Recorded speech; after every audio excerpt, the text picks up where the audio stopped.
culture capital. Kita orang NU mempunyai kekayaan yang luar biasa, kekayaan budaya, kekayaan peradaban, kekayaan pemikiran, kekayaan ilmu pengetahuan. Ini kita ini kaya sebenarnya. Alhamdulillah di dalam konten YouTube itu Gus Baha banyak, Gus Mustafa Bisri juga banyak, saya juga ada lah. Itu artinya itu minimal, langkah yang minimal.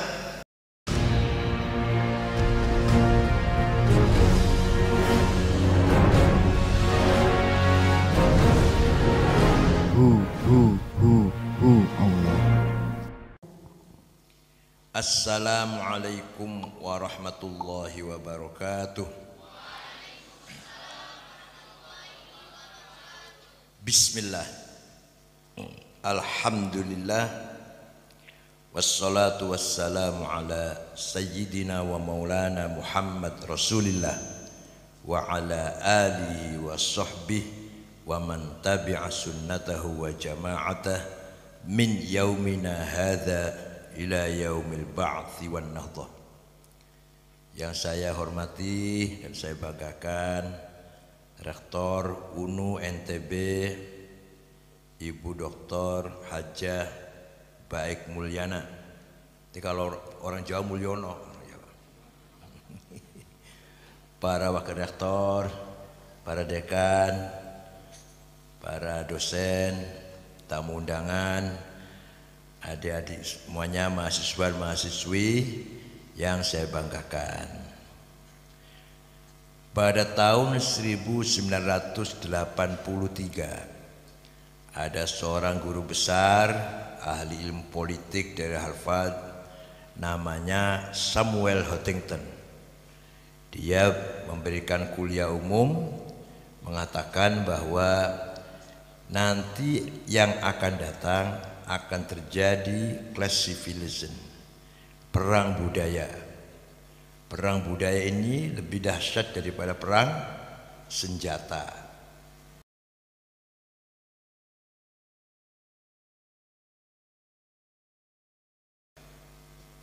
Mulai terjadi kegoncangan-goncangan, turbulensi di tengah-tengah masyarakat Islam, terutama di Timur Tengah. Dimulai dari adanya ditemukannya alat komunikasi yang sangat canggih, handphone, medsos, WhatsApp, YouTube, puncaknya Google, puncaknya itu Google itu. Barangkali nanti akan ada ketemu lagi entah apa itu. Maka dunia menjadi kecil, menjadi mudah, menjadi praktis, serba gampang, global, seperti satu bulatan bola saja. Tidak ada jarak waktu maupun tidak jarak tempat. Menjadi kecil dunia ini. Pasti akan ada dampak yang luar biasa. Pasti itu. Mau tidak mau, zaman era sebelum adanya HP dengan setelah adanya HP pasti beda. Pasti jauh berbeda, baik itu dari sisi kemajuan maupun dari sisi penyimpangan. Positif juga maju, sisi negatif juga maju. Terjadi kegoncangan yang luar biasa hanya dengan alat HP yang segini ini. Seluruh negara Tunis lari dari Tunis ke Jeddah, hartanya dirampas, dijadi jarahan. Ini akibat hanya dengan alat HP satu. Dari situ pindah ke Mesir, pindah ke Libya. Presiden Muhammad Gaddafi sampai dibunuh di gorong-gorong air pembuangan itu hanya digerakkan oleh iPhone. Jadi ini luar biasa ini. Ini era digital ini sangat luar biasa. Namanya jadi sekarang ini namanya digital pop war yang akan mengakibatkan culture pop war. Serangan digital mengakibatkan serangan budaya. Coba anak kita ini, ya kita lah yang masih muda-muda, kalau saya udah tua lah, ini yang muda-muda ini bisa nggak memilah-milah, menseleksi kandungan konten di Google yang baik, monggo silahkan dilihat, dimanfaatkan, bagus sekali, ilmu apa saja ada, informasi apa saja ada, kitab tafsir, hadis, fikih, tokoh-tokoh nama, tokoh-tokoh imam, tokoh masyarakat, tokoh politik dunia, ada semuanya. Sampai saya pun ada, nama saya ada di Google. Anak saya pun ada, anak saya namanya Dr. Rihab, ada di Google. Dr. Rihab ada di Google. Artinya apa? Memudahkan kita semua, simpel sekali, tidak harus bawa kitab kemana-mana, tidak harus bawa Quran kemana-mana, lihat HP sudah ada Quran, ada tafsir dan sebagainya. Tapi negatifnya akan mengakibatkan kita berperilaku liberal, sudah tidak bangga lagi dengan budaya kita, sudah tidak mengenal lagi batas-batas rambu-rambu nilai. Apa itu? Kuno itu. Cium tangan orang tua kuno, cium tangan kiai habib kuno. Yang perempuan mau cari suami sendiri, kalau carikan kuno, gitu nggak? Sudah gitu belum? Lama-lama apa itu? Sholat, apa dampak positif sholat terhadap kemajuan negara ini? Gak ada dampaknya. Rajin sholat tetap aja negara gak maju. Kita nanti cara berpikir liberal. Itu akibat pengaruh HP atau medsos. Nah ini yang harus kita, inilah luar biasa, luar biasa.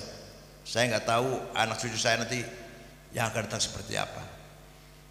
Kalau kita orang tua masih punya pertahanan. Dari bangun tidur sampai tidur, HP tidak pernah lepas dari tangan. Itu artinya hasanat nggak lepas dari tangan, sayiat juga lepas dari tangan. Yang positif nggak lepas dari tangan, yang negatif juga tidak lepas dari. Mau cari film porno, iklan obat kuat, nanti gambarnya porno, iya, iya, semua tahu lah, ini semua tahu lah, nggak ada yang nggak tahu. Mau cara ngerakit bom, ngerakit senjata rakitan, ada semua. Mau mendengarkan pidato orang radikal, teroris, mau mendengar pidatonya Abu Bakar Ba'asyir, pidatonya Usama bin Laden, ada semua di situ. Jadi luar biasa medsos ini. Benar apa kata Samuel Huntington bahwa sekarang sudah era class civilization, asra' bain hadarat, perang antar budaya. Lah kita ini kalah. Kita di posisi yang mustad'afin. Posisi kalah kita ini. Enggak tahu harus berbuat apa. Minimal mari kita isi konten-konten YouTube minimal itu, minimal sebagai pertahanan. Alhamdulillah di dalam konten YouTube itu Gus Baha banyak, Gus Mustafa Bisri juga banyak, saya juga ada lah. Itu artinya itu minimal, langkah yang minimal. Kita hanya sharing, mengisi konten-konten YouTube itu. Tapi untuk mengendalikan tidak bisa. Untuk mengendalikan tidak bisa kita ini. Sudah sangat-sangat liberal. Tinggal kembali kepada diri kita masing-masing. Apakah kita mau menerima apa adanya? Jadi orang atau bangsa yang tidak eksis, yang tidak punya kepribadian, atau kita masih pertahankan kepribadian kita? Sebenarnya nahnul aghnia, kita ini kaya. Ayo bareng-bareng bunyi, nahnul aghnia, kita ini kaya. Pertama, ats-tsarawatul ijtimaiyah, social capital. Di luar negeri jaringan sosial itu nggak ada atau nggak sekuat di sini. Infrastruktur sosial itu nggak ada di luar negeri. Kalau di Eropa paling ada gereja. Kalau di Arab apalagi nggak ada, paling ada kesukuan. Kita ini ada NU, NU-nya ada pemuda Ansor, ada mahasiswa PMI, ada ibu tua muslimat, ibu muda fatayat, ada Ibnu PPNU. Namanya setiap lini kita punya infrastruktur sosial, punya grup sosial.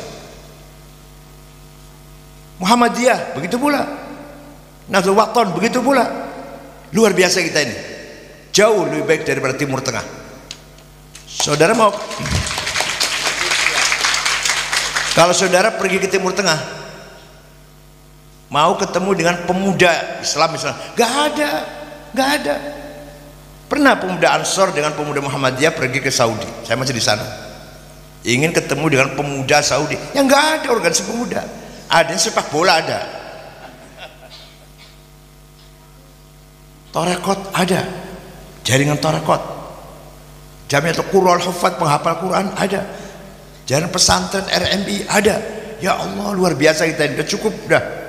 Ini sebagai sosial capital, apa bahasa Arabnya? Ats-tsarawatul ijtimaiyah, ats-tsarawatul ijtimaiyah.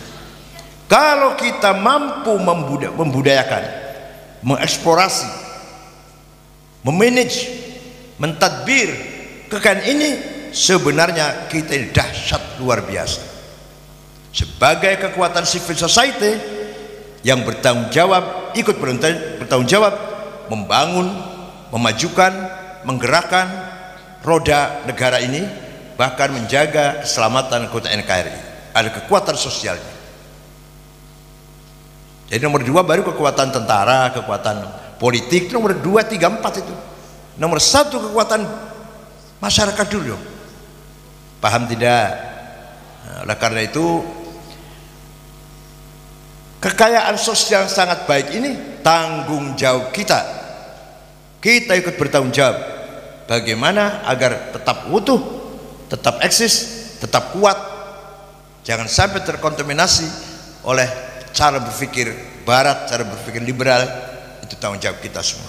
Positif kita terima, tapi kalau yang akan mengikis, menggerogoti kepribadian kita, ya harus kita tolak. Nah, apalagi kalau secara umum bangsa Indonesia yang 270 juta, kemudian terdiri dari 17.500 pulau, sukunya 714, bahasa 1.000 lebih. Ini luar biasa ini modal sosial yang luar biasa. Singapura nggak ada apa-apanya dong. Singapura itu kecil sekali, seperti Lombok Barat segitu, penduduk cuma 5 juta, sama dengan Kabupaten Bogor. Kabupaten Bogor 9.500.000. Singapura sama dengan Bogor, tidak punya potensi sosial kapital, tidak punya kekayaan sosial. Paham ya? Nah, ini harus kita pelihara. Yang kedua, ats-tsarawatul hadariyah, culture capital. Kita orang NU mempunyai kekayaan yang luar biasa, kekayaan budaya, kekayaan peradaban, kekayaan pemikiran, kekayaan ilmu pengetahuan. Ini kita ini kaya sebenarnya. Merasa nggak ente ini kaya? Ente NU kan? NU ya? Merasa nggak kaya? Kaya dengan budaya. Alhamdulillah, pesantren NU atau kiai NU masih menjaga, merawat turath yang kita warisi dari ulama-ulama yang dulu. Ilmu usulul fikih barangkali di ormas lain nggak diajarkan itu, di NU masih didalami, dipahami, dipesan, apalagi sampai jamu jawame yang besar yang sulit bacanya itu. Apa itu usul fikih? Metode memahami atau mengambil hukum dari Quran dan hadis. Tanpa usul fikih kita nggak bisa paham Quran dan hadis. Yang jadi NU yang diajak, yang di dalam ini, yang dikaji. Di luar NU nggak ada ini. Di setiap pesantren ngajar usul fikih kiainya. Quran itu ada ayatnya, ada macam-macam. Ada muhkamah, ada mutasyabihah, ada ayat sudah baku, ada ayat masih samar, mutlaqah, absolut, muqayyadah, terikat. Ati'u Allah wa ati'u Rasul, absolut, taatlah pada muqayyad, dengan syarat pemerintahnya baik. Taatlah kepada Allah dan kepada Rasulullah, absolut, mutlak. Taatlah kepada pemerintah dengan catatan pemerintahnya baik. Ini satu rentetan ayat, ada dua macam, satu mutlaqah, satu muqayyadah. Nggak bisa disamakan. Taatlah pada pemerintah sama taat pada Allah gitu, sama taat pada Rasulullah gitu. Ya nggak bisa.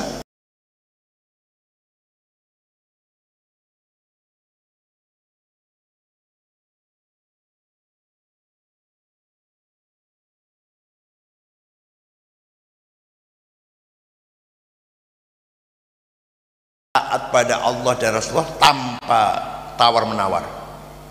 Paham ya? Ini usul fikih.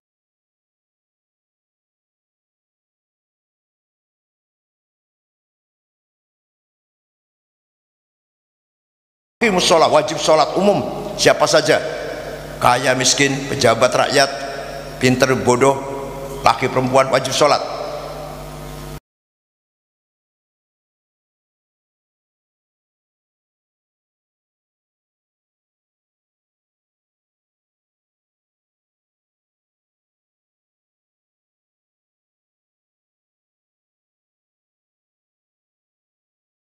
Setiap saat sholat lima waktu itu.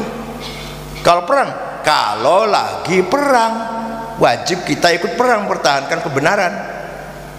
Nah, kalau lagi aman gini masa ngebom, nah itu sama-sama fi'il amar, sama-sama bentuk perintah di Quran, tapi ternyata dilalahnya beda. Yang satu setiap saat aqimus sholah, wajib sholat lima waktu tiap hari, tapi waqatilu fisabilillah, perangilah orang kafir, seperti begini. Sama-sama bentuk perintah di Qurannya, perangilah, dirikan sholat, perangilah, sama saja kan perintah. Tapi yang satu itu umum, yang satu khusus. Ada lagi hakiki dan majazi, realistis dan metaforis. Tangan Allah, muka Allah ada di Quran. Itu bukan tangan, bukan muka, harus ditakwil. Muka zat, tangan wal malaku soffan soffa. Nanti di mahsyar itu wajah Arab buka, datanglah Tuhanmu, wal malaku soffan soffa, malaikat berbaris, Tuhan datang periksa barisan. Seperti upacara apel bendera merah putih apa? Wajah Arab buka ay wajah amru rabbik, yang datang perintahnya, bukan Tuhannya datang, perintahnya yang datang. Ini namanya majaz, namanya metafor. Ada nasikhah mendelit, ada mansukhah yang dilit. Ya Allah, gak gampang. Ini hanya di pesantren, hanya di kalangan ulama NU yang masih mendalami ilmu ini. Di UNU ada ya? Gak ada. Ya Allah, ngaji. Yang agama gak ada ya? Ya. Dan seperti ini, metode seperti ini di ormas lain nggak ada. Bahkan di agama lain tidak ada. Agama Kristen, Yahudi, Hindu, Buddha, baca kitab suci sudah baca saja. Di kita baca Quran ada caranya, cara memahami Al-Quran, yaitu namanya usulul fiqh. Dari usul fiqh itulah lahir produk ilmu fikih, hukum yang sudah jadi. Itu namanya fikih hasil dari usulul hadis macam-macam, mutawatir yang tidak pernah bohong, nggak pernah salah, masyhur yang terkenal, aziz yang mulia bernilai, ahad individual. Itu namanya nas Quran dan hadis. Akal harus dipakai, akal kolektif namanya ijma, konsensus, ada ijma' qauli, ada ijma' sukuti. Qauli artinya ya saya setuju, itu namanya qauli. Sukuti diem, artinya setuju, diam itu. Qiyas ada 9. Qiyas itu cara dalil rasional, analogi tapi individual, tidak kolektif, itu namanya qiyas. Kalau nggak pakai qiyas kita nggak bisa ngapa-ngapain. Sabu-sabu hukumnya apa? Haram. Di Quran nggak ada, di hadis nggak ada, tapi dikiaskan kepada khamr. Caranya gitu. Itu namanya qiyas burhani, qiyas fakta. Ada qiyas aulawi, nempeleng orang tua, mukul ayah ibu, nggak ada di Quran, nggak dilarang, tidak ada larangannya. Yang ada jangan bentak-bentak, jangan ngomong kasar. Kalau gitu kita dengan orang tua nggak usah bentak, tempeleng aja langsung. Wala taqul lahuma uffi wala tanharhuma. Kamu jangan bentak-bentak, jangan ngomong kasar sama orang tua, apalagi mukul, gitu loh. Namanya qiyas apa namanya? Aulawi. Bentak saja tidak boleh, apalagi mukul. Wala taqrabuz zina innahu kana fahishatan wa sa'a sabila. Kamu jangan mendekati zina. Yang dilarang apa yang dilarang?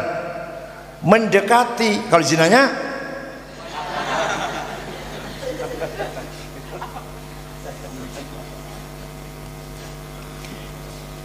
jangan mendekati zina. Wala taqrabuz zina. Kalau zinanya lebih-lebih, itu wajibnya. Zinanya lebih, namanya qiyas aulawi. Jadi kalau nggak ngerti begini, kalau diajari begini, nggak bisa mengambil hukum dari Quran hadis. Ada qiyas tamthili, jadali, mantiki, istiqra'i, khitabi, syi'ari, iqna'i. Ada 9 macam qiyas itu. Itu namanya ilmu usulul fiqh yang digagas oleh Imam Asy-Syafi'i. Dan ada lagi kitab Fathul Mu'in. Ada orang bilang Fathul Mu'in sudah nggak relevan, nggak usah dibaca. Halah kalian nggak bisa baca. Faslun fil jihadi wa huwa fardu kifayatin marratan fi kulli am wa anwa'uhu arba'atun itsbatu wujudillah wa iqamatu syari'atillah wal qitalu fi sabilillah wa daf'u durari ma'sumin musliman kana aw ghairu muslim bil it'ami wal iksa'i wal iskani wa thamanid dawa'i wa ujri tamrid. Pasal ini menjelaskan jihad. Jihad ada 4 macam. Pertama, mengajak masyarakat beriman kepada Allah dengan dalil yang kuat, dengan hujjah yang kuat, baik tekstual maupun rasional. Kedua, mengajak masyarakat menjalankan syarat Islam, sholat, puasa dan sebagainya lah.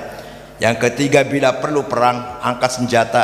Yang keempat, wadaf mudorori maksumin musliman kana aw ghairu muslim, memberi perlindungan kepada seluruh masyarakat yang maksum, yang baik-baik, bukan penjahat, bukan pelaku kriminal, bukan pengedar narkoba, muslim atau non muslim, wajib dilindungi. Dengan apa perlindungannya? Bil it'ami, cukup pangan, wal iksa'i, cukup sandang, wal iskani, cukup papan, wa thamanid dawa, dan obat-obatan, wa tamrid, dan menjaga kesehatan. Di kitab Fathul Mu'in ini, kitab kuno karang Syekh Muhammad Zainuddin Al-Malebari, sudah berbicara bagaimana masyarakat dijamin pangan, sandang, papan, kesehatan. Kewajiban kita semuanya. Paham tidak?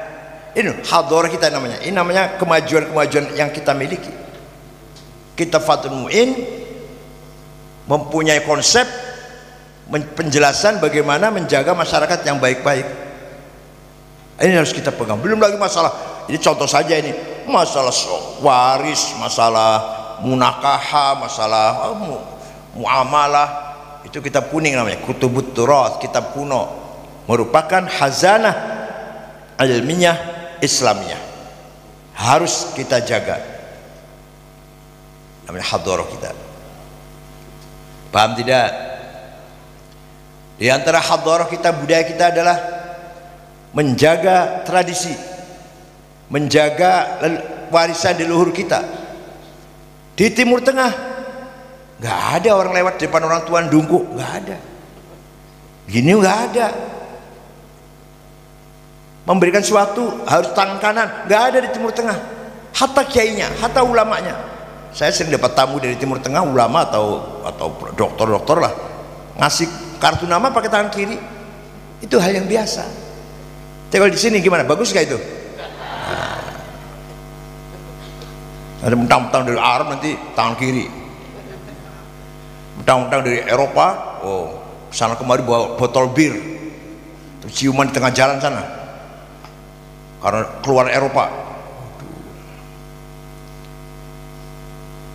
Lewat di depan orang lagi sholat gak apa-apa di Timur Tengah. Lewat depan sholat itu gak apa-apa. Kalau di sini berani-berani. Bahkan melangkahi kepalanya orang lagi sujud, biasa itu. Enggak jelek, enggak jelek. Itu sudah tradisi sana begitu. Nah, oleh karena itu kita harus mempertahankan budaya kita, gitu ya. Wa innamal umamul akhlaq ma baqiyat fa inhum zakhlaquhum zahabu.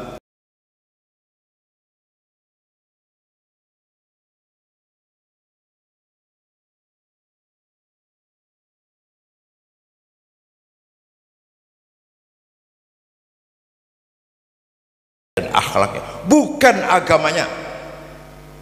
Budayanya tinggi, martabatnya tinggi, budayanya rendah, martabatnya hancur. Contoh, bukan agama.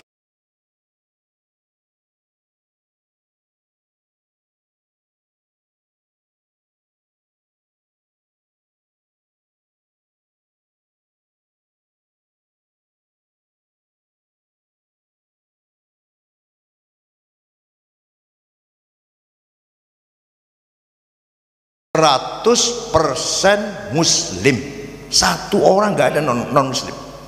99% Sunni Hanafi madhabnya, 1% Syiah, walhasil 100% muslim.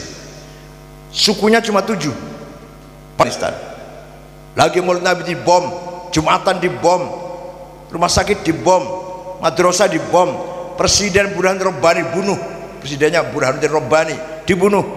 Kristen, Buddha bukan, Hindu, Katolik bukan, Konghucu bukan, Shinto, agama lokal, animis, tapi aman, tentram, bersih, tertib, tidak ada pejabat korupsi, tidak ada kekerasan, tidak ada kezaliman, copet, penodong, jambret tidak ada, tenang, aman, nyaman, tertib, disiplin.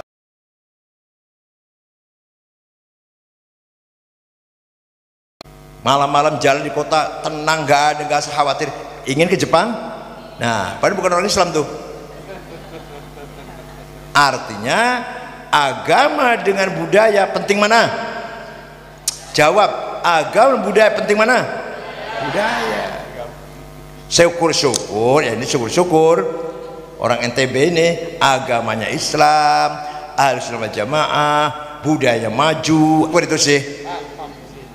Tapi jangan sampai kalau budaya jelek walaupun agamanya Islam. Mau kemana kamu? Mau ke Mataram, hati-hati loh, sepeda motor 2 menit bisa hilang. Apa? Iya. Islam semua sih orang Mataram, tapi sepatu sholat Jumat hilang sepatu.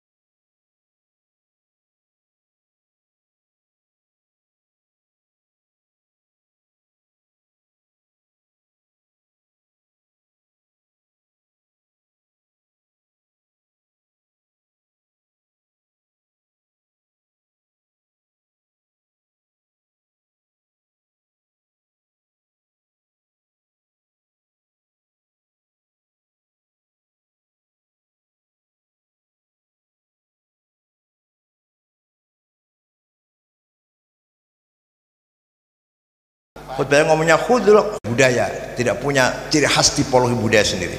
Mau niru orang Arab, mau meninggalkan budaya Indonesia atau Nusantara. Istri bisa begini sama suami orang Arab. Istri begini kalau ngomong sama suami itu, wah kalau istri tempelan sama suami. Seperti Eropa, orang Eropa datang dari kerja, istrinya duduk, dia bikin kopi sendiri atau ngambil minuman di kulkas sendiri. Si suami ini, istrinya padahal duduk, mau gitu, niru Eropa gitu. Istrinya duduk di kursi, gak melayani apa-apa tuh, ngambil kulkas sendiri, ngambil minuman di kulkas sendiri, bikin teh sendiri, kalau mau bikin telur dadar sendiri, istrinya duduk aja. Itu Eropa itu, mau gitu.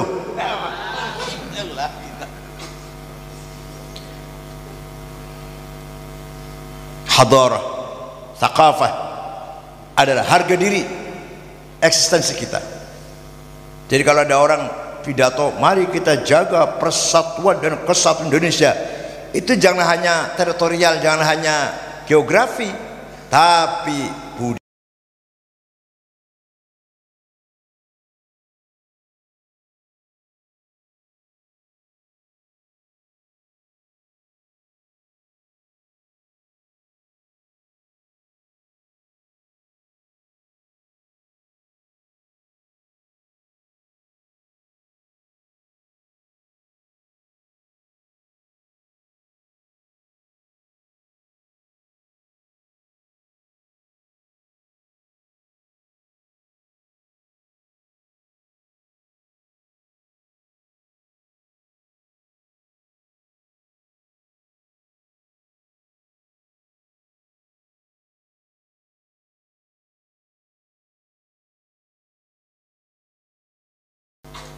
Mesir, Sudan, Irak dijajah Inggris, Suriah, Lebanon, Aljazair, Tunis dijajah Prancis, Libya dijajah Itali, Indonesia dijajah oleh Belanda.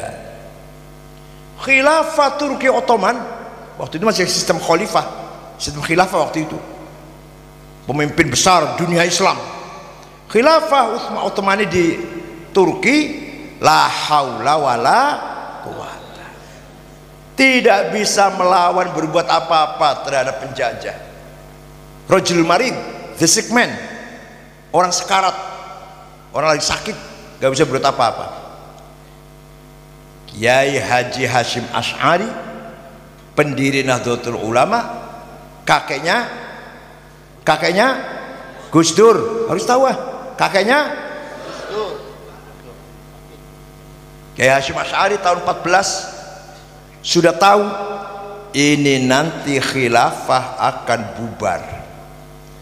Kalau khilafah bubar, negara itu akan berdiri sendiri-sendiri. Kalau sudah berdiri sendiri, pasti nanti akan beda-beda cara berpikir atau cara berbudayanya.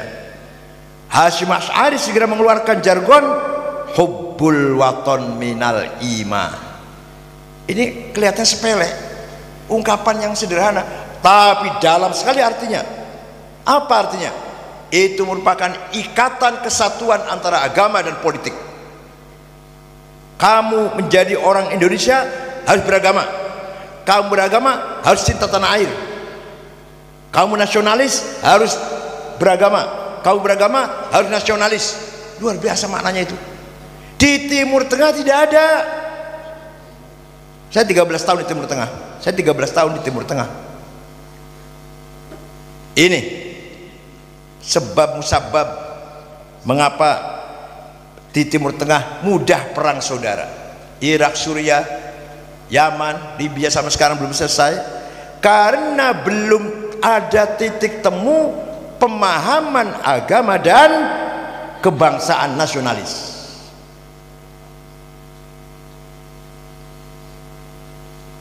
Man mata li ajli watanihi mata syahidan. Ya cuma syahid itu. Barang siapa mati demi tanah airnya mati syahid. Wa man khana li watanihi halalun damu. Barang siapa berkhianat kepada tanah airnya boleh dibunuh. Jadi Hasyim nggak bilang kafir, nggak bilang kafir. Ada orang Islam kok mata-matanya Belanda, mata-matanya Jepang, bunuh. Tapi nggak bilang kafir, Hasyim Asy'ari. Betul, ini dengarkan dongeng ini, dengarkan.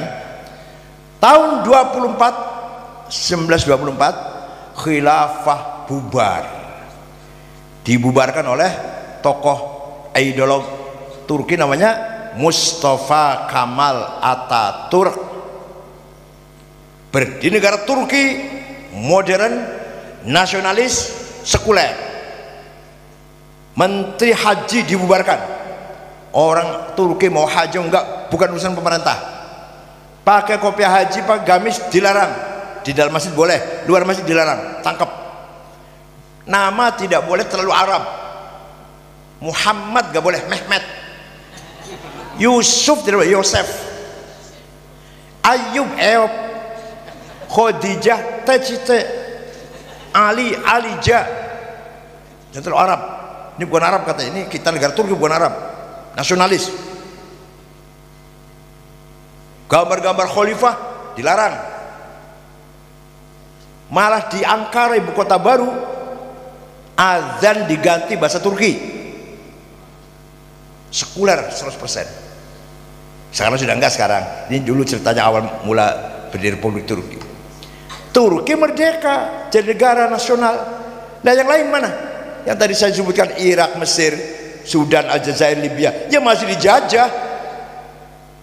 Paham ya? Tahun 24 masih dijajah. Terus Turki tanggung jawab enggak? Ya enggak. Turki enggak tanggung jawab. Itu tanggung jawab khalifah sudah enggak ada. Karparmu, bahasa Jawanya gitu ya. Apa-apa. Terserah kamu situ. Maka masing-masing wilayah Turki berjuang melawan penjajah dengan semangat nasionalisme, tapi tidak digabungkan dengan agama. Berdirilah partai Ba'ath. Partai apa? Yang keras biar ingat. Partai apa? Sosialis, nasionalis, sekuler. Pendirinya orang Damaskus tapi Kristen ortodok, namanya Mitchell Aflaq. Siapa namanya? Menggembleng pemuda-pemuda Arab melawan penjajah dengan semangat nasionalisme. Dari Irak Hasan Bakar, dari Suriah Abdul Qasim Qasim, dari Mesir Ahmad Urabi, dari Aljazair bin Bella, dari Libya Abdul Salam Jalud, Tunis Habibur Ghaibah, Sudan Ja'far Numeri, digembleng dengan doktrin nasionalisme, sekulerisme, sosialis. Nanti akan dilanjutkan. Ini kan generasi pertama, angkatan pertama. Angkatan keduanya dari Irak Saddam Hussein, dari Suriah Hafid, dari Mesir Jamal Nasir, Sudan Ja'far Numeri, Libya Muammar Gaddafi, Aljazair Syadli bin Jadid. Ini yang saya sebutkan ini mas, yang saya sebutkan namanya ini. Mereka adalah aktivis nasionalis tapi bukan aktivis Islam. Paham tidak? Ini pejuang-pejuang nasionalis tapi bukan pejuang Islam. Itu tahun 30-an, tahun 30-an, tahun 30-an. Tahun 38 orang Islam bangkit bikin partai. Namanya Ikhwanul Muslimun. Siapa namanya? Pendirinya namanya Syekh Hasan Al-Banna, ulama dari Al-Azhar Mesir. Tawassut, moderat. Pendirinya moderat, kayak NU gini lah. Tidak radikal maksudnya, tidak. Ada seorang pemuda ikhwan, ya Banser kira gitulah, membunuh Perdana Menteri Mesir. Hasan Banna marah. Bukan ini berjuang, bukan begitu berjuang itu, bukan begitu bangkit itu, bukan. Kamu bukan bunuh Perdana Menteri, tapi bunuh saya kamu itu. Itu tahun 40. Tahun 42 Hasan Banna dibunuh. Hasan Banna dibunuh, gantinya ini hati-hati. Cari ganti hati-hati. Alhamdulillah kalau NU berganti-ganti ketua umum, berganti-ganti Rois Am, prinsip nggak rubah. Tawassut, tawazun dan tasamuh. Ikhwan ganti pengganti dari pendirinya, namanya Sayyid Qutb. Siapa namanya? Menulis buku namanya Ma'alim fit Thariq, yang isinya Ringkasnya gini ringkasnya. Semua yang datang dari luar Islam jahiliyah. Semua yang datang dari selain Islam. Apa itu? Komunisme jahiliyah, kapitalisme jahiliyah, sosialisme jahiliyah, nasionalisme jahiliyah. Jadi menurut Said Qutb, hubbul watan minal tuh nggak paham tuh. Jadi menurut Said Qutb, hubbul watan minal jahiliyah. Minal iman itu Hasyim Asy'ari. Jadi menurut Said Qutb, hubbul watan minal jahil, nasionalisme jahiliyah, bertentangan dengan Hasyim Asy'ari. Nah, bukunya ini diterjemah, dikaji oleh kelompok tarbiyah. Ada enggak di sini? Di Unram ada enggak? Itu. UIN juga banyak. Itu kelompok tarbiyah yang dikaji tiap pertemuan. Bukunya Said Qutb, Kembali Khilafah. Apa? Liko, pertemuan, liko itu meeting. Paham tidak? Ini ketua Ikhwan Muslimun setelah pendirinya mati tertembak. Tahun 65, ini ringkas cerita ini, kalau nggak ringkas 2 bulan saya cerita ini. Tahun 65 akan kudeta Jamal Nasir. Jamal Nasir pidato ditembak. Presiden Jamal Nasir gagal. Semua ditangkap. 6 pemimpin Ikhwan, Said Qutb, Zaki Muhandis, Al-Ashmawi, Hasan Hudaybi, digantung di Medan Tahrir, di Tahrir Square, ditonton oleh masyarakat. Ikhwan dilarang bubar. Nah, oleh Anwar Sadat, presiden pengganti Jamal Nasir, Ikhwan dilarang. Tapi lahir yang lebih dari Ikhwan, namanya Jamaah Takfir wal Hijrah. Takfiri, apa namanya? Jamaah Takfir wal Hijrah. Tahun 69 lahirnya. Yang melahirkan, yang membentuk namanya Mustafa Syukri Ahmad Mustafa, mohon maaf ya. Syukri Ahmad Mustafa yang melahirkan Jamaah Takfir wal Hijrah. Lebih dari Ikhwan, semua ini kafir semua kecuali mereka yang enggak kafir. Al-Azhar kafir, para sufi, para aulia, para kafir, para hufadzil Quran kafir semua, boleh dibunuh. Itu namanya Jamaah Takfir wal Hijrah. Pernah membunuh Menteri Agama Mesir namanya Syekh Husain Ad-Dhahabi yang punya kitab At-Tafsir wal Mufassirun, dibunuh. Wartawan senior Koran Al-Ahram Yusuf As-Sibai, puncaknya tanggal 3 Oktober 1981 membunuh Presiden Muhammad Anwar Sadat. Itu yang bunuh namanya Jamaah Takfir wal Hijrah. Pelaku pembunuhan yang menembak Anwar Sadat Khalid Islam Buli namanya. Khalid Islam oleh Husni Mubarak pengganti Sadat. Mereka dihabisin, tapi tidak habis. Masih banyak di Gurun Sinai. Antara lain namanya Ayman Al-Zawahiri.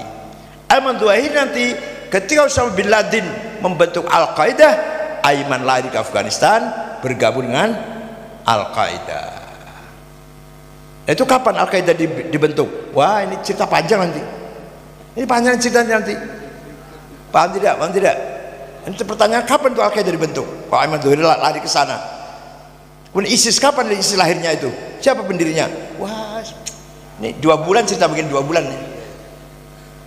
Walhasil dunia Islam sedang diganggu atau ditantang oleh kelompok teroris, kelompok yang menghalalkan darahnya umat Islam sendiri.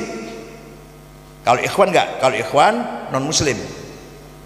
Kalau Al-Qaeda, semua yang tidak sependapat dengan mereka boleh dibunuh. Hizbut Tahrir, Jabhatun Nasrah, banyak radikalisme itu. Nah, untuk membentengi itu semua tidak ada jalan lain kecuali hubbul waton minal tahun 36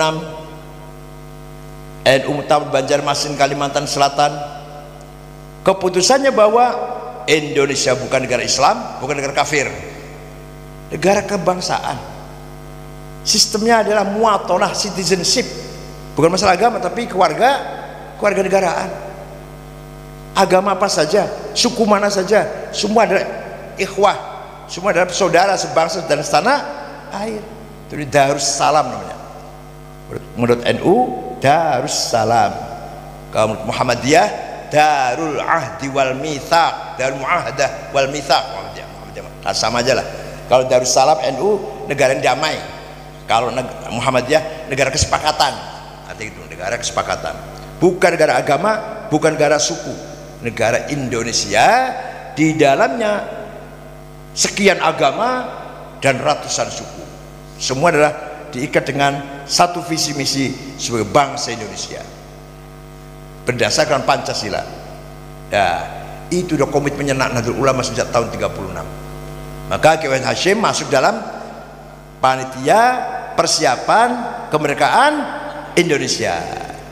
Agus Salim Syarikat Islam, Khan Muzakkar Muhammadiyah, Kiai Wahid Hasyim bapaknya Gus Dur dari NU. Jadi negara Indonesia ini NU ikut mendirikan, Muhammadiyah juga ikut mendirikan, Syarikat Islam juga ikut jadi panitia.